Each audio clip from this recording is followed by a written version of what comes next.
Hello guys, మేము ఎక్కడున్నామో తెలుసా? వైజాగ్లో ఉన్నాము. వైజాగ్ అంటే మనకి ఫస్ట్ గుర్తొచ్చేది ఏంటి? బీచ్ కదా.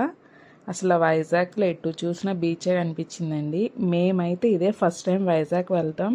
ఎందుకంటే మాకు రిలేటివ్స్ ఎవ్వరు లేరు, సో అందుకే మాకు కుదరలేదు ఇప్పుడు వరకు వెళ్తానికి.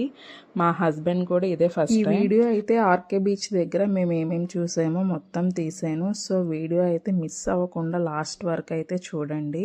సో మేమైతే ఎట్లా వెళ్ళామో వైజాగ్ అనేది చెప్తాను. ఫస్ట్ అయితే మేమైతే విజయవాడ నుండి అయితే స్టార్ట్ అయ్యాము. వందే భారత్ ట్రైన్కి అయితే వచ్చాము. ఇంకా మాతో పాటు ఇంకా 2 ఫ్యామిలీస్ కూడా వచ్చినాయి. సో ట్రైన్ అయితే 9:05కి ఎక్కాము. ఆఫ్టర్నూన్ 2:15కి అట్లా అయితే దిగాము వైజాగ్లో. అప్పుడు క్లైమేట్ అయితే మామూలుగా లేదు, వర్షం పడేటట్టు మబ్బుగా అసలు భలే చల్లగా అనిపించింది. చాలా బాగుంది క్లైమేట్ మేము ఆఫ్టర్నూన్ దిగినప్పుడు. ఇంకా స్లోగా క్లైమేట్ చేంజ్ అవుతా వచ్చింది ఈవినింగ్ అయ్యేసరికి. ఇంతకీ మేమందరం ఎవరెవరు వెళ్ళామో చెప్పలేదు కదా. మా హస్బెండ్ వాళ్ళ ఫ్రెండ్స్ అండ్ ఫ్యామిలీస్ అండి. సో విజయవాడ నుండి అయితే మాతో కలిపి 3 ఫ్యామిలీస్ వచ్చాము. ఆల్రెడీ వైజాగ్లో 2 ఫ్యామిలీస్ ఉన్నాయి. సో ఇంకా వైజాగ్లో వాళ్ళు యాడ్ అయ్యారు. దిగినాక స్టేషన్ నుండి వాళ్ళే పిక్ చేసుకుని హోటల్కి అయితే తీసుకెళ్లారు. ఆర్కే బీచ్ దగ్గరే తీసుకున్నారు హోటల్ కూడా, సీ గ్రీన్ హోటల్ అది. సో ఇంకా ఆఫ్టర్నూన్ కదా, ఫస్ట్ అయితే పిల్లలకి ఫుడ్ పెట్టేసి కొంచెం సేపు రెస్ట్ తీసుకుని ఈవినింగ్ అయినాక అయితే బయటికి వెళ్ళాము. సో ఈవినింగ్ టైం అయితే క్లైమేట్ దారుణంగా ఉంది. అసలు ఎంత స్వెట్ పట్టిందో అసలు తెలియకుండానే మన బాడీ అంతా జిడ్డుగా అయిపోయింది ఆ క్లైమేట్కి. సో ఇంకా మేమైతే ఫస్ట్ సబ్మెరాన్కి అయితే వెళ్ళాము. సో మొత్తం చూసాము. లోపల చాలా బాగుంది. అసలు వాళ్ళు ఎట్లా తినేవాళ్ళు, ఎట్లా పడుకునేవాళ్ళు, ఎట్లా ఉండేవాళ్ళు అవన్నీ కళ్ళకి కట్టినట్టే ఉన్నాయండి. అసలు చాలా బాగుంది. నేనైతే అసలు ఉండేదాన్ని కాదేమో, నాకైతే కొంచెం భయం అనిపించింది లోపల అవన్నీ చూసేసరికి. సో ఇంకా నెక్స్ట్ ఇంకా దగ్గరలో ఉన్న మ్యూజియంస్, ఏరోప్లేన్ మ్యూజియంస్ అవన్నీ ఉన్నాయి కదా. సో ఇంకా దగ్గరే కాబట్టి నడుచుకుంటానే అవన్నీ కవర్ చేసాము.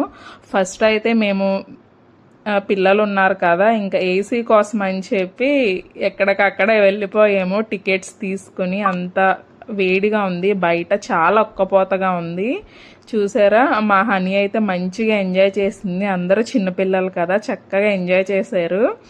సో ఇంకా చాలా బాగుంది మ్యూజియంస్ కూడా. ఇంకా మేము ఇదే ఫస్ట్ టైం కదా, చక్కగా చూసాము.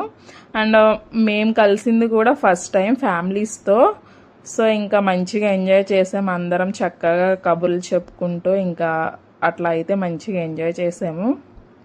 సో ఇట్లా ఫ్యామిలీస్తో వెళ్తే భలే ఉంటుంది కదా. ఈవినింగ్ టైము ఆర్కే బీచ్ దగ్గర అయితే అసలు భలే ఉందండి వ్యూ. ఆ లైటింగు, ఆ జనాలు. అందులో మేము వెళ్ళింది వీకెండ్ కదా, సో చాలామంది వచ్చారు ఈవినింగ్ టైము. ఇంకా ఫ్రైడే, సాటర్డే, సండే ఈ 3 days బాగా రష్గా ఉంటుంది అనుకుంటా ఆర్కే బీచ్ దగ్గర అయితే. చాలా బాగుంది ఈవినింగ్ అయ్యే కొద్దీ. అండ్ నైట్ అయితే వర్షం పడింది, చాలా బాగుంది వర్షంలో మాత్రం. ఇంకా మేము వర్షం టయానికి రూమ్కి అయితే వచ్చేసాము. ఈ మ్యూజియంస్ అన్నీ చూసాక లాస్ట్లో బీచ్కి అయితే వెళ్ళాము. సో ఇంకా మేము వెళ్ళేసరికి టైం అయితే 7 అట్లా దాటింది. అప్పటికి బీచ్లో చాలా మంది ఆడుతున్నారు. నైట్ టైం 9 వరకు ఉంటారనుకుంటా మోస్ట్లీ, నాకు తెలీదు. నైట్ టైం బీచ్లో ఆడటం అయితే నేను ఇదే ఫస్ట్ టైం చూస్తాం.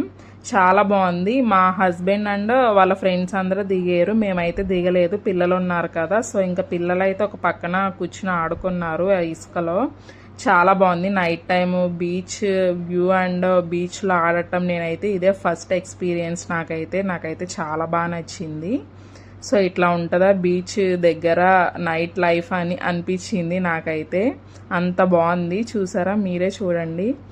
అసలు అలలు అయితే నైట్ అయ్యే కొద్దీ బాగా ఎక్కువ వస్తాయి కదా. సో ఇంకా అలలు అయితే మామూలుగా లేవు, చక్కగా ఎంజాయ్ చేశారు పిల్లలు. ఫస్ట్ టైం కదా బీచ్ దగ్గర ఇక్కడ ఇట్లా చూస్తాం. మా హనీ ఇంతకు ముందు వెళ్ళింది కానీ మిగిలిన పిల్లలు అయితే ఇదే అంట ఫస్ట్ టైం. సో మంచిగా ఆడుకున్నారు ఇసుకలో అయితే. ఆ అలలు వస్తుంటే సౌండ్ అయితే మామూలుగా లేదు, చాలా భయంకరంగా ఉంది సౌండ్ అయితే. మేము రూమ్కి వచ్చాక వర్షం అయితే పడింది. సో బయట క్లైమేట్ అయితే చాలా బాగుంది. మేమున్న రూమ్ నుండి అయితే బీచ్ మంచిగా కనిపిస్తుంది. ఆ లైటింగ్, ఆ బీచ్, బయట సౌండ్ అయితే మామూలుగా లేదు. వర్షంలో కదా, ఇంకా ఎర్లీ మార్నింగ్ సన్ రైజ్ చూద్దామని అయితే వెళ్ళాము.